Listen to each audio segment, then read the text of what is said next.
Pemirsa, bagi yang hobi jalan-jalan atau traveling dan berwisata, telah hadir transaksi non-tunai yang tidak hanya aman, tetapi juga bisa untuk investasi. Transaksi non-tunai berbentuk mata uang digital atau cryptocurrency ini disebut Bali Coin yang akan mempermudah masyarakat dalam dan luar negeri dalam melakukan transaksi saat berlibur. Kalau Pak Rahmat sudah sering kali ke sini. Co-founder dan developer Bali Coin, Adam Yuspan Edwin, saat workshop Bali Coin di Marga Tabanan mengatakan, Bali Coin adalah voucher diskon berbentuk cryptocurrency atau uang digital terbaru yang dibangun di atas teknologi blockchain Ethereum. Bali Coin akan digunakan secara spesifik untuk industri pariwisata seperti booking tiket pesawat, hotel, akomodasi, rental mobil, paket wisata, bahkan belanja souvenir.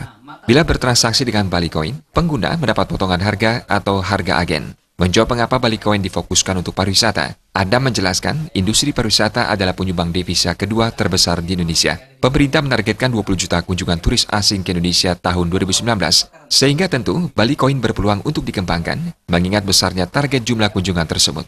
Berbagai permasalahan dalam berwisata, terutama untuk Wisman, juga bisa diatasi dengan menggunakan Bali Coin, seperti tingginya biaya kirim uang antar negara, mahalnya biaya konversi ke uang lokal, charge kartu kredit, dompet hilang, ataupun penipuan dan pemalsuan uang. Ya, para traveler itu terbantu gini, jadi mereka nggak perlu bawa uang tunai banyak, nggak perlu takut kecopetan, nggak perlu takut kehilangan ATM-nya atau kartu kreditnya. Kalau mereka punya Bali Coin, saldo mereka aman tersimpan di jaringannya Ethereum.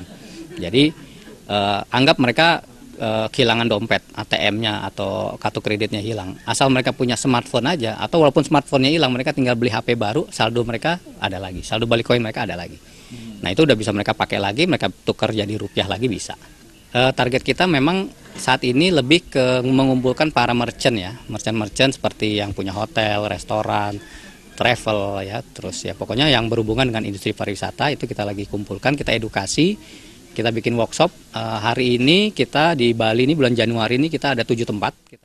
Pengenalan Bali Coin ke luar negeri dimulai sejak bulan November dan peminatnya cukup banyak. Sebanyak 2.500 orang menjadi bagian dari grup Telegram maupun medsos Bali Coin seperti Instagram dan Facebook. Komunitasnya sudah tersedia, sehingga saat ini Bali Coin sedang mempersiapkan merchant di bidang pariwisata yang menerima Bali Coin. Setelah melakukan workshop yang difokuskan untuk Bali dan Lombok terlebih dulu, setidaknya sudah ada 20 merchant yang bersedia diajak bekerja sama. Bali Coin bisa ditukar dengan uang di tempat koin dijual kembali ke exchange lokal dan menerima uang rupiah maupun mata uang lain yang ditransfer ke rekening. Sifatnya Bali Coin pun tidak hanya sebatas voucher, tetapi juga investasi karena nilai koinnya bisa meningkat sesuai permintaan pasar. Saya dulu juga orang pariwisata, saya juga orang hotel, saya dulu ketua juga asosiasi FB Manager se-Bali. Banyak Bapak Ibu, hitungan jari. Apalagi orang yang, tapi kami juga punya masa. Riasa dan Indra Wijaya, Bali TV. Masa yang